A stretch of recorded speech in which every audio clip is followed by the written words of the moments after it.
नमस्कार मित्रांनो, तुम्ही पाहू शकता की आज आमच्या फोंडाघाट परिसरामध्ये पावसाने अगदी दमदार सुरुवात केलेली आहे।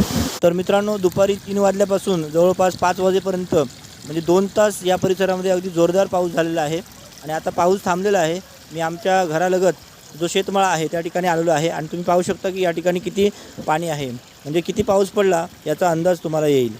लगेच बच्चे कंपनीसुद्धा पाण्यामध्ये उतरलेली आहे आणि त्यांनी धमाल मस्ती करायला सुरुवात केलेली आहे। पहिल्या पावसातील पाण्यामध्ये धमाल मस्ती करून झाल्यानंतर घरी आल्यावर मुले मला म्हणाली, पप्पा आज पाऊस पडला ना म्हणून सगळीकडे थंड थंड झाला, म्हणून काहीतरी गरम खाऊसारखं वाटतं। मुलांना काहीतरी गरमागरम खायला पाहिजे म्हटल्यावर मी अगोदर चूल पेटवली आणि त्यानंतर उन्हाळ्यामध्ये साठवून ठेवलेले काजू बाहेर काढले आणि मस्तपैकी ते काजू चुलीवर भाजून घेतले।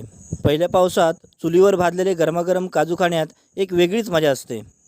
थोडे थोडे काजू चुलीत टाकून मी सर्व काजू भाजून घेतले। सर्व काजू भाजून झाल्यानंतर मग ते फोडून त्यातून मी काजूगर बाहेर काढून घेतले। आज मला एवढे काजूगर मिळाले होते। काजूगर काढून झाल्यानंतर मग त्याची वाटणी केली आणि त्यानंतर मग आम्ही सर्वांनी एकत्र बसून या गरमागरम काजूंचा आस्वाद घेतला। पप्पा गरम गरम काजूचे गर खाऊ मजाच येतात। तर मित्रांनो, आजचा मिनी व्लॉग आवडल्यास नक्की लाईक करा, कमेंट करा, जास्तीत जास्त शेअर करा। धन्यवाद।